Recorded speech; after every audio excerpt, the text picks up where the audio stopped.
之前做室內設計嘅工作，可能未必可以長期咁做啦。你要接到新嘢，你就要不斷咁樣做到呢一個咁嘅質素啊。咁其實嗰個大壓力嘅程度，其實會衍生咗我本身有個好嚴重嘅皮膚病啦。咁嗰個皮膚病其實都係一個提醒，即係提醒我可能有啲嘢我自己過咗火啊咁樣，所以大家都諗住想揾另外一個方向啦。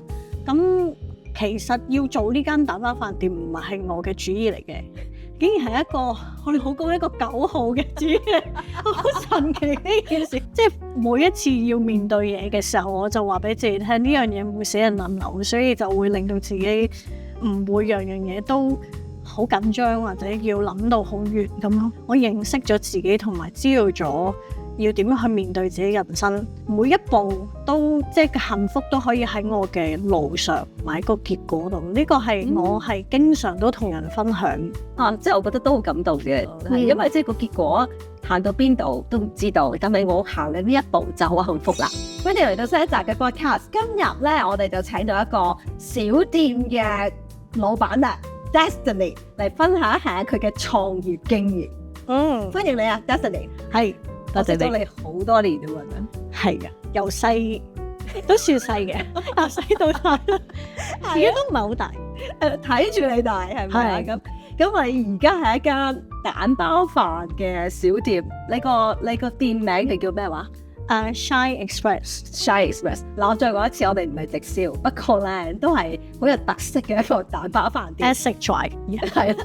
咁但係你做呢個蛋包飯店嘅時候咧，其實之前你唔係做呢樣嘢噶嘛？可唔可以分享一下你之前做咩噶？我之前係再早少少就係做古董拍賣行嘅 marketing 啦。咁跟住結咗婚之後就同我先生一齊做室內設計，咁就接一啲 job 咁樣做裝修咁咯，係咯。但係其實嗰陣時都做得幾好嘅喎，我又見到你，其實你做嗰啲都係好好地賺嘅喎，又有生意係咪啊？老公其實又做得好埋頭苦幹嘅喎，係嘛？係啊，會好忙咯，即係時間上會佔我哋嘅生活裏邊係非常大部分嘅時間。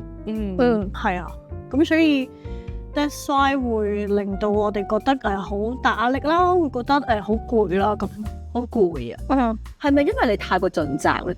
係啊，因為即係你裝修成間屋咁樣咧，即係乜都拆晒，要重新再整過咁。咁我以前做嘢嘅方式就都係偏向會要所有嘢要整理好啊。咁如果一時間有咁大量嘅嘢嘅話咧，會令到我個人好似即係成日都輕機動態咁，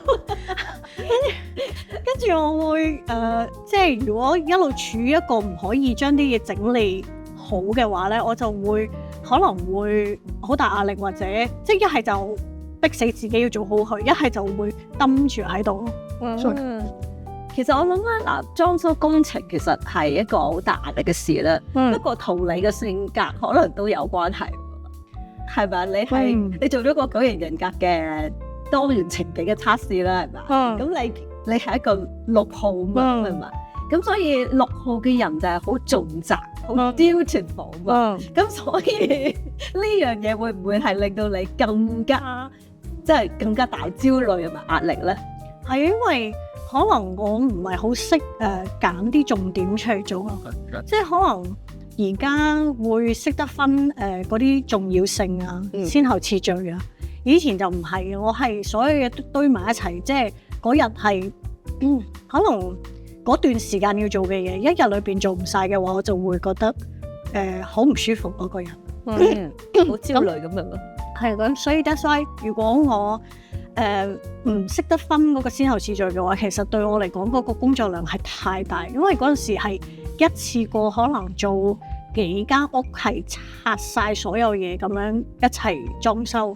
咁你自己裝修一間屋，你都覺得好煩啊。咁再加上嗰間屋唔係你噶嘛，即係唔係你話事噶嘛。咁啊，你又要滿足到客人，其實客人有要求係啱嘅，但係我點樣去滿足佢，就會造成到我嘅壓力咯。因為其實我聽到個客人，呢啲客人我都識嘅，咁個 feedback 其實係好好嘅。係咪咁？但係就對你嚟講係一個好大嘅壓力啦，係咪啊？係啊，因為就係想做好佢咯。咁同埋我嘅特質係實質上係可以做到呢樣嘢。咁但係如果我純粹淨係用呢一種方法去做嘅話，其實唔係好 work 咯。即係要加翻可能另外一啲方法喺嗰個工作上，咁自己會識得調節翻嗰個進度啊，或者嗰個緊要程度啊，咁我識得放輕啲就會好過我之前咁樣，即係好似樣嘢都覺得要做好佢啊咁。咁跟住就開始去打包飯啦，係咪啊？咁但係其實我又覺得好奇怪嘅喎，因為咧6號好追求好安全啦，好 stable 啦，咁但係你又揀創業，其實係好冒險嘅喎。咁最主要係因為即係知道呢一個工作啦，即係之前做室內設計嘅工作，可能未必可以長期咁做啦，因為其實都要接生意啦。咁你要接到生意，你就要不斷咁樣做到呢一個咁嘅質素啦。咁其實嗰個大壓力嘅程度，其實會都衍生咗我本身有個好嚴重嘅皮膚病。咁嗰個皮膚病其實都係一個提醒，即係提醒我可能有啲嘢我自己過咗火啊咁樣。咁所以我哋都覺得我哋唔可以長期咁做啦。跟住咁啱咧，先生就佢其實佢自己本身有份正職嘅，嗰份正職咧就由咁啱個老闆咧就唔做啦咁樣。咁跟住然後所以大家都諗住想揾另外一個方向啦。咁其實要做呢間打包飯店唔係我嘅主意嚟嘅，竟然係一個我哋好講一個9號嘅主意，好神奇呢件事。係咯，因為佢更加比我唔想改變噶嘛。咁但係竟然佢同我講話佢想試下老婆咁樣。咁話做完呢個多元情景測試咧，我發現原來我喺家庭裏邊我係一個8號為主嘅人嚟嘅。係咁我可能我個心態係想保護呢個屋企啊，係啊，所以就好啦咁。同埋我諗係咯，其實就唔單止係保護佢，其實你會撐佢咯。8號其中一個特質都係我撐佢嘅。咁你喺屋企就係，但係又好有趣。如果你講緊呢樣嘢咧，就係咧你做嗰個多元情景測試咧，你翻工咧冇6號嘅喎，唔止同朋友同埋翻工都冇6號。係啊，咁你翻工嗰陣時係翻工係1號加8號。跟住我屋企係8號加唔知幾多號，總之就冇6號啦。真係你睇你老公嗰個好搞笑，佢翻工你睇埋佢，佢翻工嘅時候係6號，好惶恐，對住好惶恐，係咪？對住你好惶恐，唔怪得啦，係啦，我覺得佢喺鋪頭唔乖啦，我知你冇好惶恐啊。因為佢其實都唔係一個會咁按部就班做嘢嘅人嚟嘅，因為佢成日都要俾多啲時間去休息啊、上太空啊咁樣嘛。咁但係喺鋪頭同佢即係一齊做嘢兩公婆咧，其實都聽過好多人講，就係話好容易鬧交啦。咁我哋都10年啦，要鬧嘅都鬧晒啦。咁啊一開頭嘅時候，最主要就要適應佢，即係佢做嘢方法係唔係好似我嗰個進度嗰個節奏。咁但係我要話俾佢聽，我個底線係啲乜嘢，同埋要令到佢安心，佢做嘅嘢係佢已經有把握啦，係啦。咁所以可能佢上咗軌道嘅嘢，就可能就會好盡責咁樣做啦。我唔知道佢係一個6號嚟，翻工係一個6號嚟。咁咪有咁樣。其實既惶恐之外咧，其實好端住房。OK，係咪？咁係喺10年啦，係嘛？咁喺10年裏邊，其實我哋都經歷過有好多經濟有起伏咁樣啦。咁其實對一個6號嚟講，其實雖然你話你翻工唔係啫，咁個底都有個6號嚟㗎嘛，係嘛？咁面對呢一啲真係冇生意啊，係咪？你有冇試過呢啲情況？哇，經常啦，即係大家都知道，即係香港即係一路經歷住唔同嘅事啦。咁我諗每次我遇到問題嘅時候，係慢慢開始識得諗方法去解決咯。即係可能以前會執着於所有嘢都要做好佢，咁但係而家係我會想啲嘢可以向前行啦。咁同埋有某一啲嘢有進展，我覺得已經係有幫助咯。因為其實都有 uncle 即係教過我咧，就係你每一步嘅小嘅進步，其實就已經可以幫助到。咁我諗唔係淨喺生意上，即係喺人生上有好多嘢都係你先要嘗試咗，先會有下一步咁。咁我就慢慢係不斷咁樣做唔同嘅，我覺得係可以有幫助嘅，然後再睇下一步點做，就唔好成個 picture 要有晒啦，即係先後次序全部結果都諗埋啦，跟住先去做咁。咁但係你點樣克服嗰種焦慮咧？或者我就調翻轉頭問你容唔容易焦慮咧？即係特別係你見到冇生意啦，係咪會容易焦慮嘅？咁因為其實人生經歷其實會幫助到嘅，咁再加上我有信仰，咁我會明白其實有啲嘢你諗得即係，都係6號嘅嘢啦，就係諗得太遠嘅話咧，好多嘢都會自己嚇自己咁。係。咁但係其實你其實唔可以掌握到之後發生咩事，所以我會改變咗個心態，就係你而家呢一刻做嘅嘢，就見到有結果，就已經係你想要嘅嘢，就唔好諗到之後嗰個成果要有幾大咁樣。咁我就唔會諗得太遠。OK。咁但係譬如個小店啦，其實都經營都可以好難噶嘛，係嘛？咁你喺呢一個動盪啦，又或者就不安嘅時代嘅時候咧，其實你點樣令到個鋪頭仍然維持到個生意啊？仍然維持到個生意，做門市其實好多時候都係要多啲同佢傾偈啦，即係知道究竟你而家做緊嘅嘢究竟係受歡迎啊，定係話佢哋有某啲係唔中意咁樣啦。咁我會多啲同客人傾偈啦。咁其實好多客人都係即係識㗎啦，即係咁多年，即係好多熟客。咁譬如某啲嘢整得唔好食嘅，佢哋俾意見嘅，咁我哋就會諗辦法去改咯，就唔會即係覺得係咁樣就一路繼續咁樣做。你明知道係冇生意嘅，你都係跟住你之前嗰方法去做咯。咁其實改進咗，你做飲食嘅重點都係啲嘢食好冇味啊，即係咁然後咧，你即係覺得性價比高唔高啦咁喺唔同嘅方面就會不斷去改咯，係即係譬如我哋鋪頭由6送1變做而家買2送1，買2送1，快啲去食下先咯。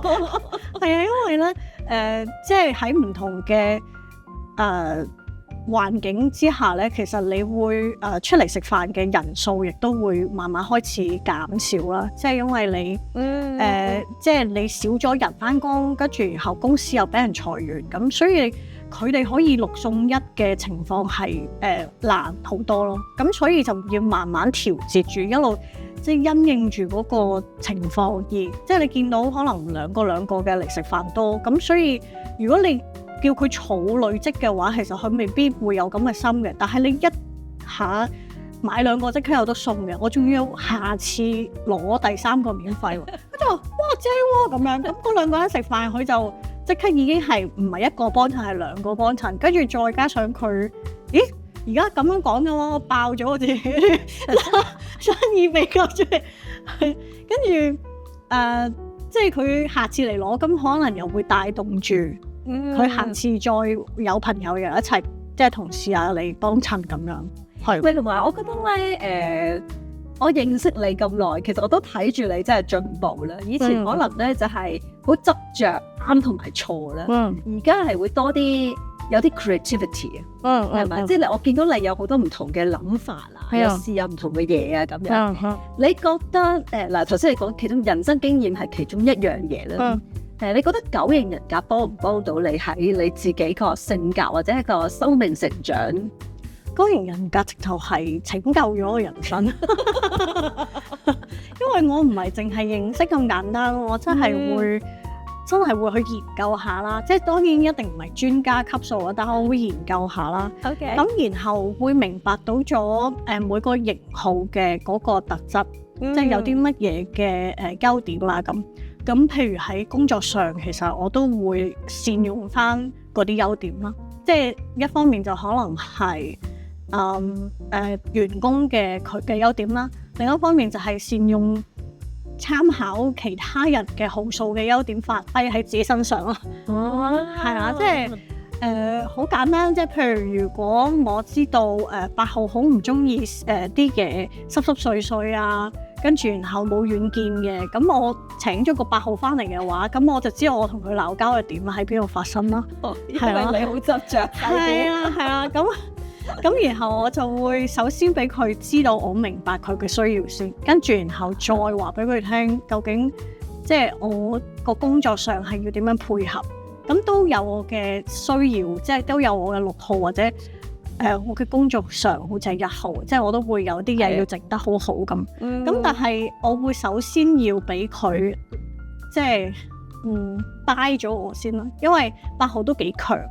但係我哋鋪頭因為個工作頻率太高啦，即係做飲食咧，你好多時都要請8號，因為佢要好捱得，即係係啦。咁所以所以如果我同佢一路都碰撞住，唔俾佢覺得我係可以幫到佢，即係值得信任嘅呢個人嘅話咧，我就會不斷咁樣係俾佢蝦咯，因為佢成日都覺得佢強過我。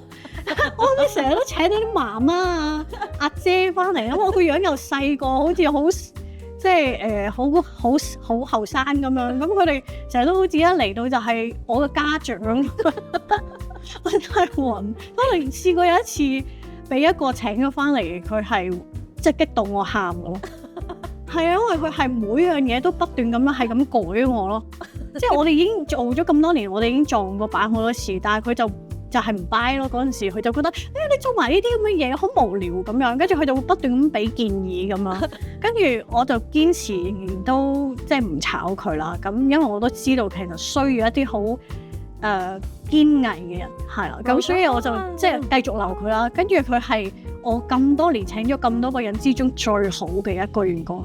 係啊，自喊完之後就好啦。係啦，自此佢 buy 咗我，知道我係即係信得過，係教到佢嘢之後，佢就乜都聽晒我話。我都制服咗好多個8號。死啊！咁樣講好似唔係幾好。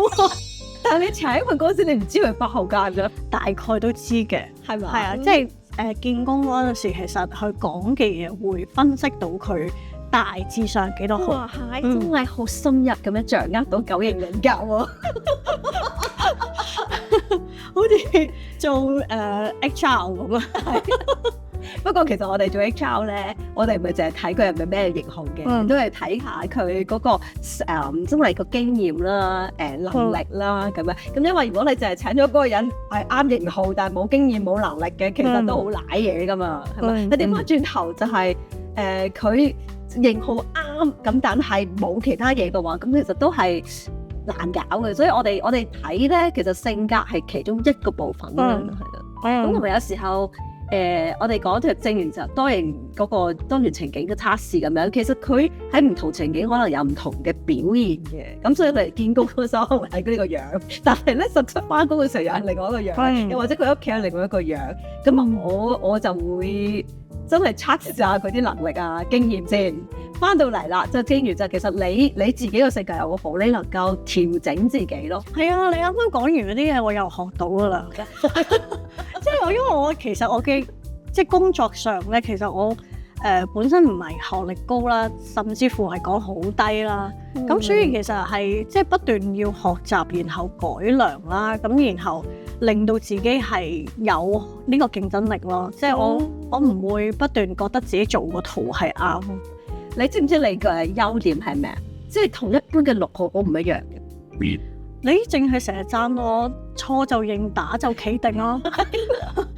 冇錯，我就係嘅，因為有時6號咧就係因為我執着啱同埋錯啊嘛，咁所以有時佢會比較 defensive 嘅，即係你話佢，咁但係你就唔會咯。咁視乎你嗰個人覺得啱唔啱啦。即係如果你真係你錯嘅話咧，你真係打就企定，所以你嘅進步係好快嘅。同埋我諗如果嗰個人話我錯嘅時候，我覺得嗰個人係對我冇一個攻擊批評，即係冇一種即係覺得係對我係純粹一種批評嘅感覺咯。即係佢係即係諗住幫我嘅話，我會好願意聽。係啊係啊。OK，咁你嚟緊咧，即係咪都係繼續即係呢個蛋包飯呢個事業咧？應該係嘅。我繼續應該都會有得做嘅，係因為其實高高低低其實最近都 OK 啊啲生意。咁其實你經歷過咗咁多低潮，你都過到嘅話，照道理就應該之後都會繼續即係堅持住咯。咁但係我都有發展唔同嘅嘢，即係我又會學下唱歌啊咁樣。咁但係而家可能個心態就未必會 plan 咁多嘢咯，可能係go with the flow 咁樣，就即係可能下一步發生啲咩，我亦都會嘗試下。但係我冇 plan 過之後係點，暫時都應該唔會變。我覺得呢個心態好好啦，因為有時候6號就係去好低咧嘅時候咧，想樣樣嘢都 control 咧，咁佢就會 plan 無數咁多嘅嘢咧，即係即係我哋都話佢20手準備，凡事20手準備，咁其實好消耗，好攰㗎，係啊，好消耗嘅。咁但係有啲嘢唔係唔 plan 嘅，我見到你，不過唔使 plan 到咁足咯，因為有啲嘢係咪話係捉喺我哋手咧，其實亦都未必係咯。其實我想講一件事，係啱啱搭車嚟嘅時候咧，見到一個小朋友坐喺爸爸大髀，佢好細個嘅，咁咧就喺度數，唔知喺度學緊小巴入邊有幾多個座位咁啊。咁但係個小朋友數唔到，佢死都話係唔知16個咁，但係爸爸就話14咁啦，跟住就叫佢重新再數咁啊。咁可能爸爸就要叫佢學習你點數到啦，但係可能個小朋友唔知道點樣可以成功到，跟住佢好勁啊！答我，陣間出邊有得睇，我哋落車睇啦咁。即係俾我諗到一樣嘢就係因為我嘅家庭影響令到我變咗一個6號，所以其實我有呢個特質，我有呢個優點，但係我不可能將即係我嘅家庭，可能我身邊嘅人，可能好多都係呢種性格嘅，即係教到我變成咁樣，而唔去轉變。即係連一個 BB 仔佢都識得有唔同嘅方法可以落車睇，係啊，即係你唔一定要聽阿爸講呢個方法嘅，都可以做到嘅。咁即係我咁多年嘅經驗就係話俾我聽，我要識得去轉變咯，即係唔好即係你本身係咁，你就堅持住咁樣咯。唔係我諗我哋成日講九型人格，究竟好多人都問噶嘛，究竟係天生啦，抑或係後天培養噶嘛？其實我哋講兩樣都有。咁你天生嘅時候咧，我哋講你有個 template，你有啲氣質啊係天生嘅。咁但係屋企嘅栽培或者個成長環境係會令到你係咪好恐懼啦？係咪 trigger 緊你某一啲嘢啦？咁樣。咁但係我哋成日講學習九型人格係講緊我個 possibility，我唔一定係有呢一個 pattern 嘅，即係我細個咁樣成長，有呢個 pattern 係幫我真係 coping 喺呢個家庭裏邊咧 survive 嘅生存嘅，係冇錯嘅。但係當大個嘅時候咧，呢啲環境其實可能唔同咗，我嘅 assumption 唔同咗。或者過時啦，咁所以每一次我哋即係唔係話你錯或者有冇用，而係我帶住呢一啲咁嘅經驗俾我，但係我望到嗰個環境而家係咁，個現實係乜嘢咧？我使唔使都係咁咧？咪正如就係講，即係我使唔使成日都 plan 咧？可能你嘅成長環境係要嘅，如果唔係冇人幫你 plan 噶嘛。即係我一定要為自己打算，屋企唔安全嘅，所以我要諗好多。咁但係你而家屋企好安全噶嘛？你係爆嘅咁啊！同埋你都幫助我好多嘅，即係提醒咗我，即係一個好有用嘅喺一個6號仔嘅身上就係唔死人冧樓嘅嘢都唔好咁驚。所以我即係每一次要面對嘢嘅時候，我就話俾自己聽呢樣嘢唔會死人冧樓，所以就會令到自己唔會樣樣嘢都好緊張或者要諗到好遠咁咯。係噶，所以即係我哋成日要檢視，我哋成日都講咧，學習九型人格好重要一個字叫 presence 啊嘛。我係咪活在當下？咁係咩意思咧？就係我嘅生存之道，其實喺今時今日仲有冇用咧？又或者啱唔啱係咪 appropriate 咧？咁呢個就係我哋成日要好個人好在嘅時候，你先會諗。如果唔係嘅話咧，因為你習慣咗係咁，好舒服噶嘛，我咪就照做啦咁樣。我樣樣都 plan 咁樣。你以前有呢個強迫症噶嘛？你仲有冇而家啲櫃桶啲物啊嗰啲咧？冇啦，即係有得閒嘅時候咪做咯，唔得閒就由佢咯。但係我唔會即係覺得呢樣嘢係一個唔好嘅嘢，咁但係唔好強迫自己做咯。係啦，呢個就係咯，即係你以前覺得咁樣強迫，咁你咁乖嘛，咁叫做乖嘛，咁而家邊個過去？而家我屋企都仲係好整齊嘅，不過等我得閒嘅時候先執。係好整齊。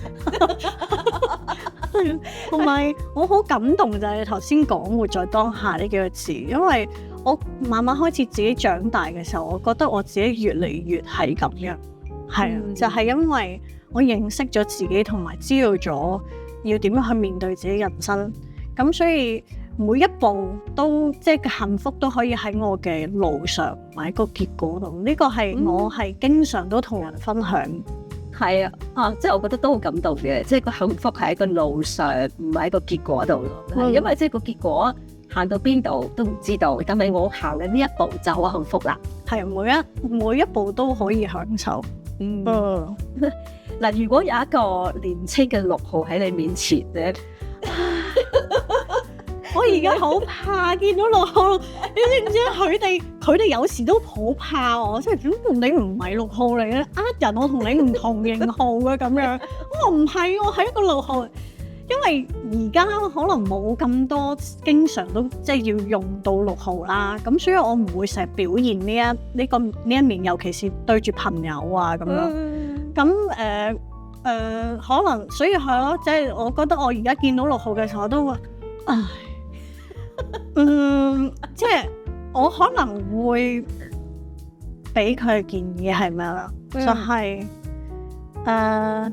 慢慢了解下自己有乜嘢覺得唔舒服嘅位，然後去面對嗰個唔舒服嘅位，諗下咩方法可以唔會令到自己咁辛苦咯。因為我所認識嘅6號就係會好多嘢都係。即係好盡責，你要執着要去做。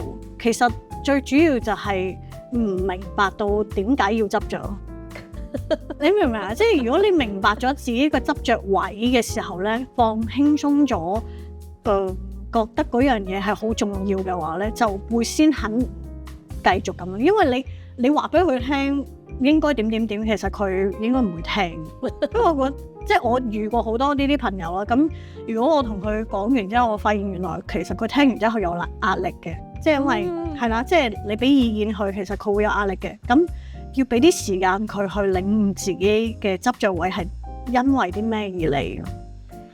但係咧，呢一個你話我有啲乜嘢令到自己唔舒服，然後去面對佢咧。其實呢個都係一個好恐怖嘅事嚟㗎嘛，對佢嚟講。係啊，所以如果我遇到一個6號，佢係唔想面對自己嘅話咧，就直頭我就唔講啦，係等佢自己慢慢經歷啦。係啊，即係就算 even 我好明白佢個 picture，可能我經歷過都某啲嘢咁都好，但係都要俾啲時間佢錄。啱嘅，即係有時成長都係要佢自己願唔願意咯，即係咪願意打開自己，係咪開放自己咁樣？咁我哋都係冇得逼嘅。不過我諗都係一個好好嘅建議嚟嘅，即係要勇敢，即係 every day 都係要勇敢咁面對自己。因為我係咁樣走過嚟，即係我係明白咗自己點解會變成咁樣，我先可以俾自己 move on 咯。因為但係你點樣克服嗰種好唔舒服咧？嗱，我見到自己唔舒服個點啦，見到其實有啲人就會走開噶嘛。咁你點樣克服呢一個好唔舒服嘅感覺？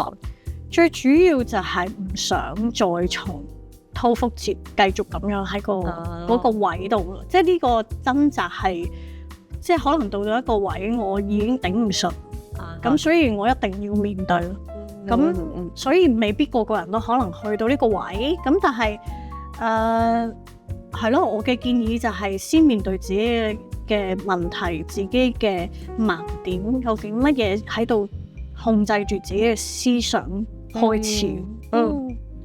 係嘅，我都唔希望啲人去到真係，我真係頂唔順啦咁樣。即係你開始有啲唔舒服嘅時候，幾唔舒服，其實你面對佢嘅時候，未必去到病入膏肓嘅時候先面對，可能會容易啲。咁都係你啦，你又令到我會即係去到一個位係即係肯去面對自己啊，係啊，都係你自己要肯開放嘅。我今日好多謝你啊 Destiny 嚟同我哋分享，除咗你嘅創業努力啦，分享你自己嘅個人成長，點樣去令到自己，即係你真係唔係一個 typical 嘅6號嚟嘅，咁我覺得真係，我識咗你咁多年，我都覺得好戥你好開心嘅。咁如果你今日喜歡我哋呢一集嘅話咧，就俾個 like 我哋啦，同埋 subscribe 我哋嘅 channel。咁我哋下次見，拜拜。